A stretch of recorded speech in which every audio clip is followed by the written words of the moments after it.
آله وصحبه أجمعين ومن تبعهم بإحسان إلى يوم الدين وبعد أعوذ بالله من الشيطان الرجيم بسم الله الرحمن الرحيم يا أيها الذين آمنوا استعينوا بالصبر والصلاة إن الله مع الصابرين ولا تقولوا لمن يقتل في سبيل الله أموات بل أحياء ولكن لا تشعرون ولنبلونكم بشيء من الخوف والجوع ونقص من الأموال والأنفس والثمرات وبشر الصابرين সম্মানিত উপস্থিতি, সমস্ত প্রশংসা সেই মহান আল্লাহ রাব্বুল আলামিনের জন্য, যিনি আমাদেরকে আজকে সপ্তম তারাবি পড়ার তৌফিক দান দিয়েছে। আল্লাহুম্মা আমিন। সমস্ত নবীগণের ওপর দরুদ সালাম নাযিল হোক, বিশেষ করে আল্লাহ রাসূল সাল্লাল্লাহু আলাইহি সাল্লামের ওপর অসংখ্য দরুদ সালাম নাযিল হোক। আল্লাহুম্মা সাল্লি ওয়া সাল্লিম ওয়া বারিক আলাইহি। সম্মানিত উপস্থিতি, কয়েকটি আয়াত আমি আপনাদের সম্মুখে পড়ে তরজমা করে কিছু বিশ্লেষণ করে শোনাবো। খুবই গুরুত্বপূর্ণ বিষয়। আল্লাহ তাআলা বলেছেন, ইয়া আইয়ুহাল্লাযীনা আমানু ইসতাঈনু বিস-সাবরি ওয়াস-সালাহ ইন্নাল্লাহা মা'আস-সাবিরিন। হে ঈমানদারগণ, যারা তোমরা আল্লাহ তাআলার উপরে ঈমান নিয়ে এসেছো, যারা আখিরাতকে, কবরকে না দেখে বিশ্বাস করেছো, তাদেরকে সম্বোধন করে বলছেন যে আমানু ইসতাঈনু বিস-সাবরি ওয়াস-সালাহ। তোমরা সালাতের মাধ্যমে এবং ধৈর্য ধারণ করে তোমরা আল্লাহ তাআলার কাছে সাহায্য চাও, মদদ তলব করো। ইন্নাল্লাহা মা'আস-সাবিরিন, নিশ্চয় আল্লাহ তাআলা যারা ধৈর্য ধারণ করে তাদের সাথে আল্লাহ তাআলা রয়েছে। তাহলে আয়াত দ্বারা আমরা কি বুঝতে পারলাম? যে আমাদের যখনই কোনো মুসিবত, বালা মুসিবত, পেরেশানি আসবে, তখন আল্লাহ তাআলা বলছেন যে তোমরা সালাতের দিকে এসো, তোমরা সালাত প্রতিষ্ঠিত করো।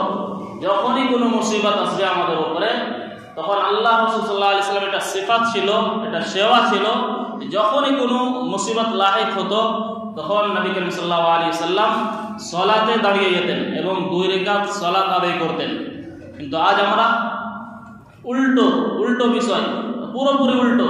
যদি আমাদেরকে কোনো বেমারি হয় বা অসুস্থ হয়, আমরা বিছানায় পড়ে থাকি, আমাদের সালাত ত্যাগ হয়ে যায়। কিন্তু মুসিবত আসলে, পেরেশানি আসলে আমাদেরকে সালাতের মাধ্যম দিয়ে আল্লাহ তাআলার কাছে মদদ চাইতে হবে, সাহায্য চাইতে হবে। আগে আল্লাহ তাআলা বলছেন, ওয়ালা তাকুলু লিমান ইউকতালু ফি সাবিলিল্লাহি আমওয়াত বাল আহইয়াউন ওয়ালাকিন লা তাশউরুন।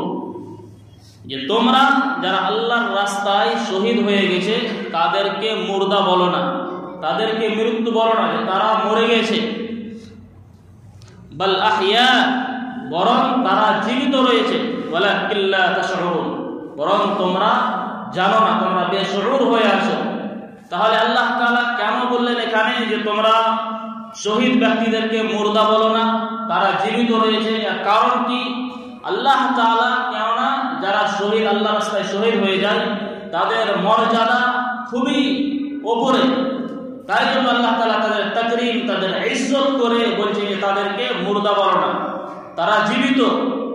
তাদের রূহ জান্নাতে একটি পরিন্দার ভিতরে, একটা পাখির ভিতরে ভরে দেয়, তার পাখিটা সেই জান্নাতে ঘুরে বেড়ায়। সেই জন্য আল্লাহ তাআলা তাদের তাকরীম, ইজ্জত করার জন্য আল্লাহ তাআলা বলছে তাদেরকে মুর্দা বলো না, তারা জীবিত। আল্লাহ তাআলা আগে বলছেন, খুবই গুরুত্বপূর্ণ মাসলা, ওয়ালা নাবলুওয়ান্নাকুম বিশাইইন মিনাল খাউফি ওয়াল জু' ওয়া নাকসিন মিনাল আমওয়াল। যে আমি অবশ্যই আমি কিছু জিনিসে তোমাদেরকে পরীক্ষা করব। আল্লাহ তাআলা সমস্ত মুমিন, যত মুমিন এবং যত ঈমানদার, তাদের পরীক্ষা আরো কঠিন হয়। যেমন ইব্রাহিম আলাইহিস সালাম, তার পুরো জীবনটাই আল্লাহ তাআলার পরীক্ষায় অতিবাহিত হয়ে গেছে এবং সমস্ত পরীক্ষায় তিনি সফল হয়েছেন। কিন্তু আল্লাহ তাআলা আজকে আমাদেরকে যদি পরীক্ষা নাই, আমরা সমস্ত পরীক্ষায় 0/0 আমরা পাই। আমরা পরীক্ষাতে পাস হতে পারি না। আল্লাহ তাআলা একটু কোনো মুসিবত আসে তো আমরা লানতান করি, বা আমরা এটা কেন হলো, এটা কেন হলো না। আল্লাহ তাআলা বলেছেন, ওয়ালা নাবলুওয়ান্নাকুম বিশাইইন, আমি অনেক জিনিসে তোমাদের পরীক্ষা করব। মিনাল খাউফ, আমি ভয় দেখিয়ে, যেমন আমাদের মধ্যে করোনা এলো, তারপর এনআরসি আর অন্যান্য ধারা দিয়ে আমাদেরকে দুশ্মনের ভয় দেখিয়ে আমাদেরকে আল্লাহ তাআলা পরীক্ষা করছে। কিন্তু আমরা যে বেহায়া, আমরা বেপরোয়া হয়ে যাব, এবং আমরা লাপারওয়া হয়ে যাব, এটা নয়। পরীক্ষাতে আমাদেরকে অটল থাকতে হবে এবং ধৈর্য ধারণ করতে হবে এবং পাস হতে হবে, মোকাবেলা করতে হবে। ওয়াল জুর, আল্লাহ তাআলা কখনো ক্ষুধা দিয়ে আল্লাহ তাআলা পরীক্ষা করবেন। এমন হয় যে বাড়িতে চুলা জ্বলে না, যেমন নবী করিম সাল্লাল্লাহু আলাইহি সাল্লামের বাড়িতে 3 মাস ধরে চুলা জ্বলতো না, খেজুর এবং পানি ধারা দিয়ে তাদের চলতো।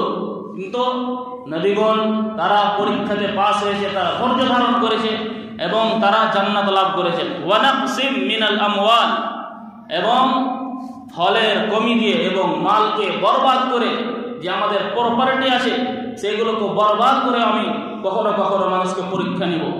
হয় এটাও হয় যে আমাদের মধ্যে ব্যবসাতে লস হয়ে যায়, অনেক লস হয়ে যায়, কিন্তু আমরা ধৈর্যধার হয়ে যাব না, আমরা তার উপর অটল থাকবো। ইনশাআল্লাহ যদি আমরা অটল থাকি তাহলে আবার ইন্নাল্লাহা মা'আস সাবিরিন, আল্লাহ তাআলা ধৈর্যধারীদের সাথে রয়েছে। ফের আবার কখনো অনেক হবে, কিন্তু আমরা ধৈর্য ধারণ করতে পারছি না। ওয়া নাকসিম মিনাল আমওয়াল ওয়াল আনফুসি ওয়াত তামারাত, এবং ফলকে ধ্বংস করে, যেমন বাগান রয়েছে, আমের বাগান, লেচুর বাগান আর অন্যান্য ফলের বাগান, এই বাগানকে ধ্বংস করে দিল আল্লাহ তাআলা। তো পানি এলো বা দক্ষিণে ঝড় এলো, সব লিচু খতম হয়ে গেল। তো এইগুলো আল্লাহ তাআলা মাঝে মধ্যে পরীক্ষা নেয় এবং পরীক্ষাতে আমাদেরকে অটল থাকতে হবে। আল্লাহ তাআলা আগে বলছেন ওয়াবাশশিরিস সাবিরিন, যারা এইগুলো পরীক্ষাতে অটল থাকবে এবং ধৈর্য ধারণ করবে এবং পাস হয়ে যাবে, তো তাদেরকে খুশখবরি দিয়ে দাও যে আল্লাহ তাআলা তাদের সাথে রয়েছে। আল্লাহ তাআলা আগে বলছেন আল্লাযীনা ইযা আসাবাতহুম মুসিবাহ ক্বালু ইন্না লিল্লাহি ওয়া ইন্না ইলাইহি রাজিউন, যাদের উপরে মুসিবত আসে, যখনই কোনো মুসিবত আসে তারা বলে যে আমি তোমার কাছেই ফিরে যাব এবং তোমারই সব কিছু মিলকিয়াত, আমার যে আত্মাটা রয়েছে, আমার জান রয়েছে, তোমারই মিলকিয়াতে রয়েছে, আমাদেরকে তোমারই কাছে ফিরে যেতে হবে। যদি আমাদের মুসিবত আসে বা কোনো দুর্ঘটনা হয় তাহলে আমরা কি বলবো? ইন্না লিল্লাহি ওয়া ইন্না ইলাইহি রাজিউন। আল্লাহ তাআলা এটা শিখিয়েছেন। যেমন কোনো মানুষের যদি বিল্ডিং বা কোনো মানুষ ভালো খাচ্ছে, তো আমাদের অনেকে হাসাদ হচ্ছে, হিংসা হচ্ছে যে তার মাল ছিনিয়ে যাও, না, আল্লাহ তাআলা বলছেন মাশাআল্লাহ বলো যে আল্লাহ তাআলা আরো দেয় এবং আল্লাহ তাআলা আরো দেয়, কিন্তু আমরা আজকে হিংসা করি। আগে আল্লাহ তাআলা বলেন উলাইকা আলাইহিম সালাওয়াতুম মির রাব্বিহিম ওয়া রাহমা ওয়া উলাইকা হুমুল মুহতাদুন, এবং তাদের উপর তাদের রবের নওয়াজিস, খুশি এবং রহমত তাদের উপরে, ওয়া রাহমা এবং তাদের উপরে রহমত, এবং ওয়া উলাইকা হুমুল মুহতাদুন, এবং যারা এই সিফাতগুলো গ্রহণ করবে তারাই হেদায়েতের মধ্যে, তারাই সিধা রাস্তা পাবে, তারা সিরাতের মুস্তাকিমের উপরে চলতে পারবে। তাহলে আল্লাহ তাআলার কাছে আমরা দোয়া করি আমাদের উপরে যে ধরনের মুসিবত আসুক না কেন আমরা ধৈর্য ধারণ করব, সবর করব এবং আল্লাহ তাআলার কাছে আমরা এই সালাতের মাধ্যমে আল্লাহ তাআলার কাছে সাহায্য চাইব। কিন্তু আমাদের এটা হয় না, কিন্তু আমাদেরকে এটা দরকার। যখনই কোনো মুসিবত আসবে আপনি ওযু করে, সুন্দর করে ওযু করে আল্লাহ তাআলার সালাত আদায় করেন 2 রাকাত এবং আল্লাহ তাআলার কাছে চান, নিশ্চয় আল্লাহ তাআলা আপনার বালা মুসিবতকে দূর করে দেবে। আল্লাহ তাআলার কাছে দোয়া করে এবার আল্লাহ তুমি আমাদের যে এইগুলো আমরা শুনলাম কয়েকটি আয়াত এবং তার তাফসীর, তার উপরে আমল করার তৌফিক দান দিও। আল্লাহুম্মা আমিন। ওয়া সাল্লাল্লাহু আলা নাবিয়্যিনা মুহাম্মদ ওয়া আলা আলিহি ওয়া সাহবিহি ওয়া সাল্লাম। আসসালামু আলাইকুম ওয়া রাহমাতুল্লাহি ওয়া বারাকাতুহু।